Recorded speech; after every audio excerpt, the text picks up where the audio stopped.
ঈশ্বৰ কৃষ্ণৰ মায়ানো কি বিষ্ণু কোন নাৰায়ণ কোন কৃষ্ণনো কোন আমি গুৰুগৃহত কোনজন কৃষ্ণক আমি স্মৰণ কৰোঁ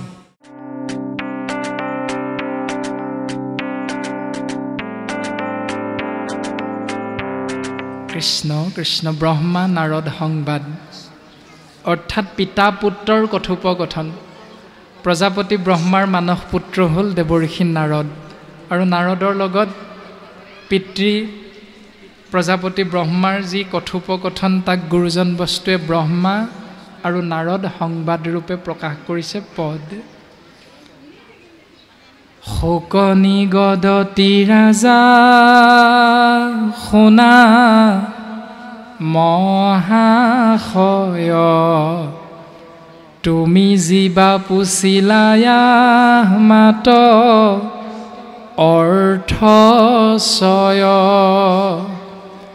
তাতো পূৰ্ব কথায়ে কহিবু তোমাত ব্ৰহ্মা নাৰদৰ যিটো সম্বাদ সাক্ষাৎ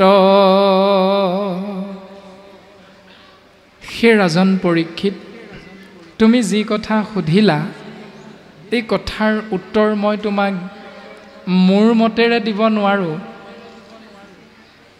ইয়াৰ এটা কাহিনী আছে পূৰ্বতে প্ৰজাপতি ব্ৰহ্মা আৰু তেওঁৰ পুত্ৰ নাৰদৰ মাজতো এই কথোপকথনখিনি হৈছিল তাত যিখিনি আলোচনা হৈছিল তাত যিখিনি কথোপকথন হৈছিল এইখিনি আজি তুমি মোক সোধা প্ৰশ্নকেইটিৰ উত্তৰ ইয়াৰ মাজতে আছে গতিকে মই তোমাক তেওঁলোকৰ মাজত হোৱা কথোপকথনকে প্ৰকাশ কৰিব বিচৰা হৈছে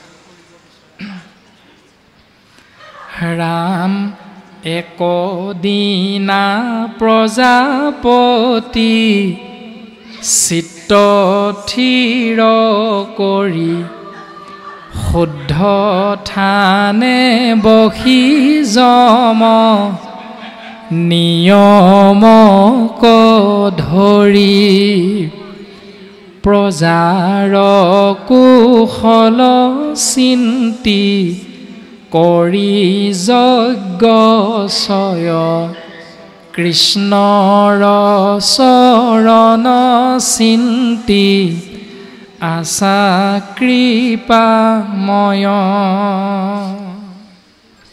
এদিনাখন প্ৰজাপতি ব্ৰহ্মাই কায় বাক্য মন চিত্ত এক কৰি শুদ্ধ স্থানত যম নিয়ম আসন প্ৰাণায়াম আদিকে কৰি অষ্ট নিয়ম আশ্ৰয় কৰি জীৱৰ কল্যাণৰ কথা চিন্তা কৰি জ্ঞান যজ্ঞত অৱতীৰ্ণ হৈ আছিল অৱস্থান কৰি আছিল চিন্তা কৰি আছিল কৃপাময় কৃষ্ণৰ চৰণ ৰামে পাছে কৃষ্ণদেৱৰ সেৱক মনোৰম ব্ৰহ্মাৰ তনয় ঋষি নাৰদ উত্তম তাৰ পাছত কৃষ্ণদেৱৰ একান্ত সেৱক ব্ৰহ্মাৰ পুত্ৰ দেৱঋষি নাৰদ আহি উপস্থিত হৈছে এই ৰামে জানিবা ক মহামুনি কৃষ্ণৰ মায়া ক সেৱা কৰি সন্তোষ কৰিলা বিধাতা ক এই উদ্দেশ্য লৈ যে ঈশ্বৰ কৃষ্ণৰ মায়ানো কি তাক জানিবৰ বাবে পিতৃ প্ৰজাপতি ব্ৰহ্মাৰ ওচৰত আহি উপস্থিত হৈছে আৰু বিধিবদ্ধ সেৱা নিবেদন কৰি পিতৃ ব্ৰহ্মাদেৱক সন্তোষ কৰিছে ৰাম তুষ্ট ভৈলা পিতামহ দেখি মুনি ৰাজ সেহি বেলা তান্ত পুছিলন্ত এহি কাজ। যেতিয়া পিতৃ প্ৰজাপতি ব্ৰহ্মা দেৱঋষি নাৰদ পুত্ৰৰ সেৱাত সন্তুষ্ট হোৱা দেখিলে, তেতিয়া পুত্ৰ দেৱঋষি নাৰদে লাহেকৈ পিতৃ ব্ৰহ্মাৰ চৰণ কমলত সেৱাভাগ নিবেদন কৰিছে, মনৰ ভাৱনা প্ৰশ্ন আকাৰে প্ৰকাশ কৰিছে। এই ৰামে জগতকে কৃপা কৰি পৰম মহন্ত, কৰজোৰে বিধাতাৰ আগে বিনাৱন্ত।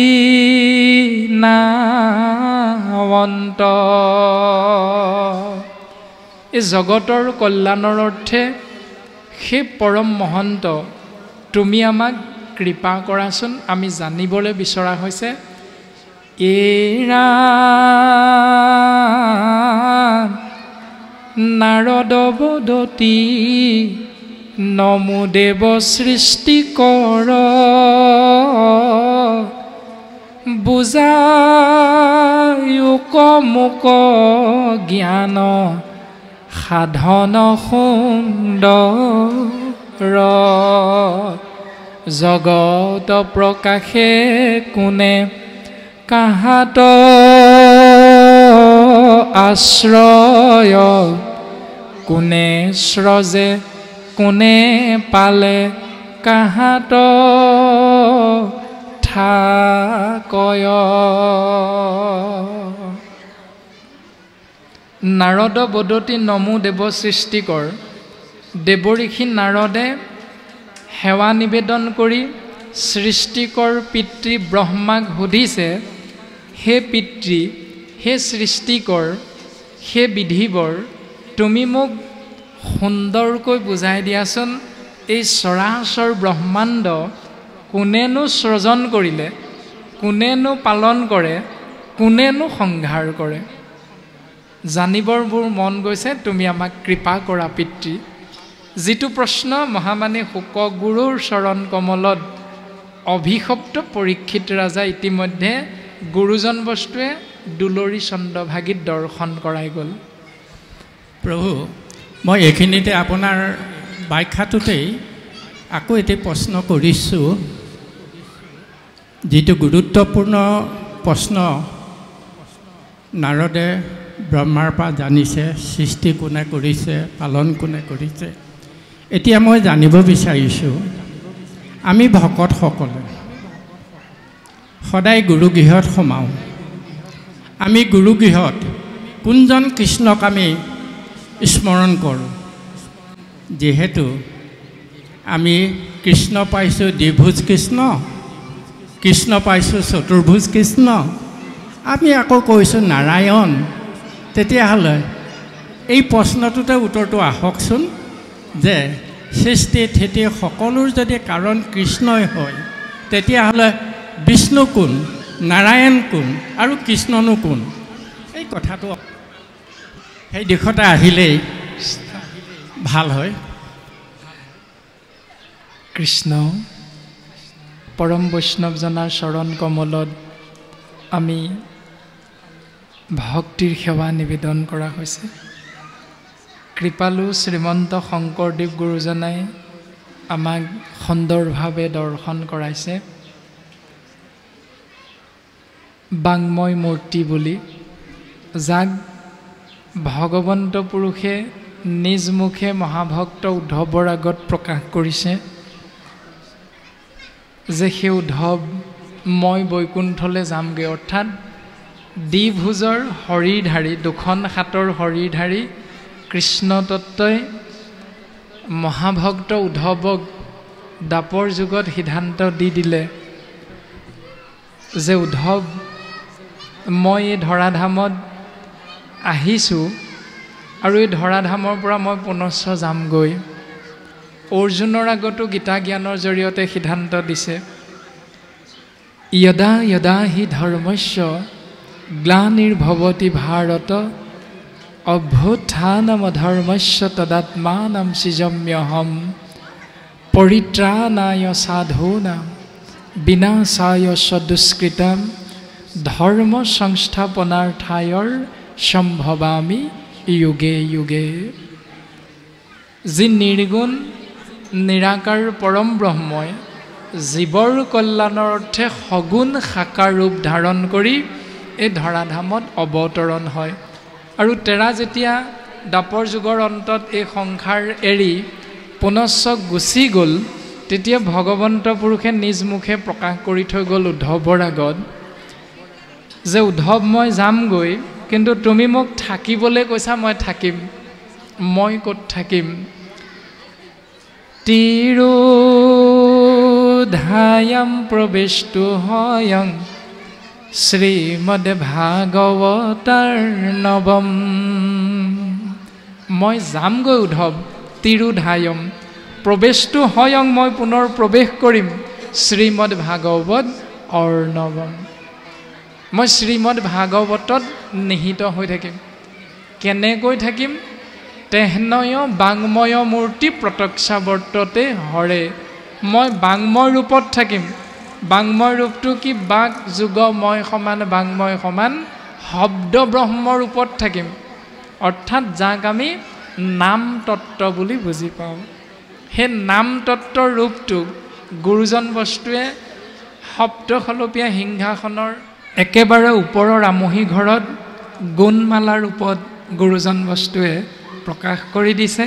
আৰু আমিও সমস্ত জনাই তাকেই ঈশ্বৰৰ ৰূপস্বৰূপে আমি সদা হৃদয়ত চিন্তা কৰি থাকোঁ।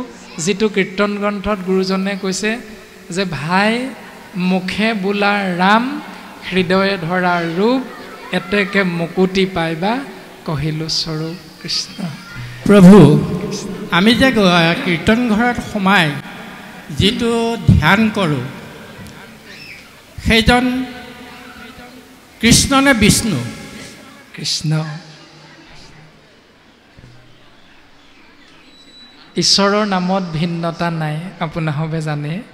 অনন্ত কোটি ব্ৰহ্মাণ্ডৰ গৰাকী, অনন্ত কোটি নামৰো গৰাকী। তেওঁৰ নাম অনন্ত কোটি। যে যেনেকৈ সেই নাম আশ্ৰয় কৰে, কোনো মাধৱ বুলি কয়, কোনোবাই হৰি বুলি কয়, কোনোবাই কৃষ্ণ বুলি কয়। আৰু নামঘোষা শাস্ত্ৰত কৃষ্ণ তত্ত্বৰ মহিমাৰ বিষয়ে নাম তত্ত্ব দিয়ে থৈছে, আপোনাসবে জানে।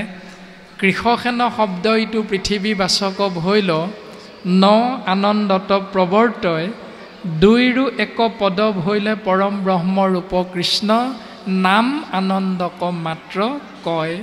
যি নাম আশ্ৰয় কৰিলে, কৃষ মানে হ'ল সৰ্বোত্তম বা পৃথিৱী, ন মানে হ'ল আনন্দ। এই দুইটি পদ লগ লাগি কৃষ্ণ শব্দ ব্ৰহ্ম প্ৰকাশ হৈছে। আৰু সেই কৃষ্ণ নাম আশ্ৰয় কৰিলে পৃথিৱীৰ সমস্ত সুখ এটি জীৱই উপলব্ধি কৰিব পাৰে, আশ্ৰয় কৰিব পাৰে।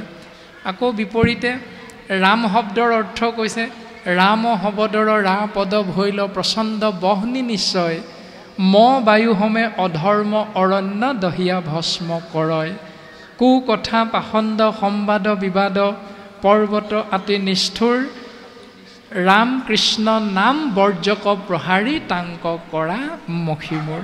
আপুনি ৰাম বুলি কৈ স্মৰণ কৰে, কৃষ্ণ বুলি কৈ স্মৰণ কৰে। আকৌ কৈছে মাধৱ মাধৱ বুলি বচনত উচ্চাৰয়, মাধৱ মাধৱ হৃদয়ত, মাধৱ মাধৱ বুলি নিৰন্তৰে সাধু হবে উচ্চাৰয় সমস্ত কাৰ্যত। ঈশ্বৰৰ নাম অনন্ত কোটি।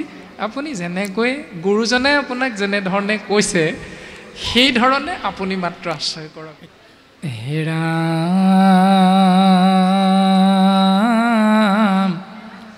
কাহাৰ অধীন স্বৰূপত কিবা হয়, ইষব সংশয় মূৰ চেদিবেলা গয়, আছু ইষব কথা আপোনাকো কহ, কোন জ্ঞান দাতা গুৰু তজু পিতামহ হেৰাম তজু সেইব দেৱ কোন অধীন কাহাৰ স্বৰূপত কিবা তুমি কহা কৰি সাৰ মোৰ মনে তোমাকে ঈশ্বৰ বুলি কয় তজু তপ দেখি তাতো সংশয় লাগয় হে পিতা তুমি মোক কোৱাচোন যে কাহাৰ অধীন এই বিশ্ব ব্ৰহ্মাণ্ড কাৰ সৃজন কাৰ পালন কাৰ দ্বাৰা সংহাৰ তুমি যে সদায় চকু মুদি চিন্তা কৰি থাকা মই দেখোন পিতা তোমাকেই ঈশ্বৰ বুলি ভাবি আছিলোঁ তুমিওতো কাৰোবাক চকু মুদি চিন্তা কৰি থাকা পিতা ইয়াৰ নিশ্চয় কিবা এটা অৰ্থ আছে গতিকে মোৰ জানিবৰ মন গৈছে তুমিনো কাক চিন্তা কৰি থাকা এই ৰামে এতেকে তুহমাটো কৰি আছে শ্ৰেষ্ঠ দেৱ তাতে সে ভকতি ভাবে কৰা নিতে সেৱ মোৰ মহা সংশয় সে দিও কৃপাময় জিমতে বুজিবু তেনে বুজাইবে লাগয় পিতা ব্ৰহ্মা মই অকণমান হ'লেও বুজিব পাৰিছোঁ যে তোমাতকৈ কোনোবা এজন শ্ৰেষ্ঠ আছে আৰু তুমি হয়তো তাতেই সদায় ভাৱনাটো অৰ্পণ কৰি থাকা সেৱা কৰি থাকা মোৰ এই মনৰ সংশয় তুমি ছেদ কৰি দিয়া পিতা মই যেনেকৈ বুজিলে বুজি পাম বুলি তুমি বুজি পোৱা মোক তেনেকৈ বুজাই দিয়া পিতা এৰা নাৰদৰ বাণী শুনি বিধি নিগদতি ধন্য ধন্য কৃপালু নাৰদ মহামতি মোক পুনু আহি তুমি কৃপাহে কৰিলা জাতু গোবিন্দৰ গুণ কহিবে বুলিলা পুত্ৰ দেৱঋষি নাৰদৰ প্ৰশ্ন শুনি পিতৃ ব্ৰহ্মাদেৱে কৈছে হে নাৰদ হে মোৰ পুত্ৰ তুমি ধন্য বোলে কেলে ধন্য মই ইমান দিনে কৃষ্ণ কথা পাহৰি আছিলোঁ যদিও তুমি আজি মোক আহি পুনৰ তেওঁৰ গুঞ্জক প্ৰকাশ কৰিবৰ বাবে মনত পেলাই দিলা তোমাৰ লগতে ময়ো ধন্য হ'ম আজি কিয়নো কৃষ্ণ নাম আমি আশ্ৰয় কৰিবলৈ সুবিধা পাইছোঁ এই ৰামে মহাধৰ্ম কৃষ্ণ কথা শ্ৰৱণ কীৰ্তন এতেকে বৰেনাও শুনা শুয়ায়ে কমন ঈশ্বৰ বুলিয়া জীৱা মানাহায়ামাক ইউ সাংগে মিছা নুহি কয় তজুবাক হে মোৰ পুত্ৰ দেৱঋষি নাৰদ মহাধৰ্ম কৃষ্ণ কথা হ'ল শ্ৰৱণ কীৰ্তন মহাধৰ্মটো হ'ল কেৱল কৃষ্ণ কথা শ্ৰৱণ কীৰ্তন কৰা এতেকে বৰ্ণাও শুনা শুয়া একমন এতেকে তোমাৰ আগত মই সেই কৃষ্ণ কথা গুঞ্জক বৰ্ণনা কৰিম পুত্ৰ নাৰদ ঈশ্বৰ বুলি যে তুমি আমাক মানি আছিলা ইমান দিন এক অৰ্থত এইটো বৰ মিছা নহয় ইউ সাংগে মিছা নুহি কয় তজুবাক তোমাৰ ভাৱনাটো একেবাৰে দলিয়াই পেলাবলগীয়া নহয়, তোমাৰ কথাটো একেবাৰে মিছা কথা নহয়। এই ৰামে জাতু ঈশ্বৰৰ কৰ্ম আহমাত আশয়, কৃষ্ণ সেৱাতে সেমূৰ ইটো মহোদয়, কৃষ্ণ পাদ পদ্ম মই কৰিছোঁ আশ্ৰয়, তাতে সেয়া কলোকে ঈশ্বৰ বুলয়। উদ্ধৱ মহাভক্তৰ আগত কৃষ্ণদেৱে কৈ থৈ গৈছে। উদ্ধৱে জানিব বিচাৰিছিল ২৭ ভাগী প্ৰশ্নৰ ভিতৰত ঈশ্বৰ কাক বোলে, আৰু তেতিয়া কৃষ্ণ তত্ত্বই উদ্ধৱক কৈছে, আন ধৰ্ম তেজি যিটো ভকতি তত্ত্ব পৰ, জানিবা উদ্ধৱ সখী সেহি সে ঈশ্বৰ। আন সকলো দেৱধৰ্ম ত্যাগ কৰি যিজনে কেৱল কৃষ্ণ তত্ত্বত ভক্তি আশ্ৰয় কৰি জীৱন অতিবাহিত কৰিছে, স্বাভাৱিকতে সেইজনকে শাস্ত্ৰই ঈশ্বৰ বুলি কৈছে। আৰু ব্ৰহ্মাদেৱেও যিহেতু সদায় এক ঈশ্বৰৰ আজ্ঞা পালন কৰি সৃষ্টি কৰে, এক ঈশ্বৰকে সদায় দিনে ৰাতিয়ে চিন্তা কৰি থাকে, সেই অৰ্থত মনুষ্যই ব্ৰহ্মাকে ঈশ্বৰ বুলি কোৱাটো একেবাৰে ভুল নহয়। ৰাম মোৰ ইষ্ট দেৱ দেৱ দৈৱ কীৰ্তনয়, কৃষ্ণ বিনে সেৱৱান দেৱনাহি কয়, হে ৰাম ৰাম যাৰ প্ৰকাশিত ইটো সমস্তে জগত, নিমিত্ত মাত্ৰকে মই কৰোঁ বেকত। নাৰদ, সেই দেৱঋষি নাৰদ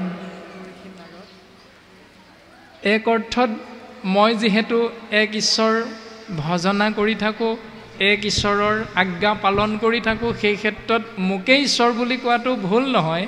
আৰু তুমি জানিব বিচাৰিছা মোৰ ইষ্টদেৱজনৰ নাম কি, মইনো কাক চিন্তা কৰি থাকোঁ?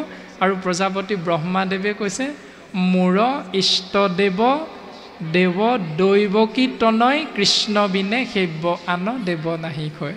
অৰ্থাৎ ব্ৰহ্মাৰো ঈশ্বৰ হ'ল, ব্ৰহ্মাৰো ভজনীয় তত্ত্ব হ'ল দৈৱকী নন্দন কৃষ্ণ। আৰু কৃপালু শ্ৰীমন্ত শংকৰদেৱ গুৰুজনাই এই কৃষ্ণ তত্ত্বকে আমাক দৰ্শন কৰাইছে, আৰু বঢ়াৰপু মহাপুৰুষ মাধৱ গুৰুজনায়ো এই কৃষ্ণ তত্ত্বকে আমাক সুন্দৰভাৱে দৰ্শন কৰাইছে। যাৰ প্ৰকাশিত ইটো সমস্ত জগত, নিমিত্ত মাত্ৰকে মই কৰোঁ বেকত। সেইজনৰ তত্ত্বাৱধানতে সৃষ্টি স্থিতি প্ৰলয় সুন্দৰভাৱে সম্পাদন হৈ আছে। যদ্যপি ভজনীয় সন্তে তিনিও ঈশ্বৰ, ব্ৰহ্মা বিষ্ণু শিৱ, বিষ্ণুতেহে সিদ্ধি মনুষ্যৰ। সেইকাৰণে গুৰুজনাৰ ধৰ্ম আদৰ্শত প্ৰতিষ্ঠিত ভক্তসকলক শাস্ত্ৰসন্মতে বৈষ্ণৱ বুলি কোৱা হয়, কিয়নো গুৰুজনা আছিল বিষ্ণুৰ উপাসক। আৰু সেইকাৰণে গুৰুজনাৰ একশৰণ হৰিনাম ধৰ্মত প্ৰতিষ্ঠিত হৈ যিসকলে সেই নিয়ম আশ্ৰয় কৰি নিজৰ জীৱন অৱতীৰ্ণ হৈ আছে, নিজৰ জীৱন অতিবাহিত কৰি আছোঁ, সমস্তজনাকে শাস্ত্ৰই বৈষ্ণৱ বুলি সিদ্ধান্ত দিছে।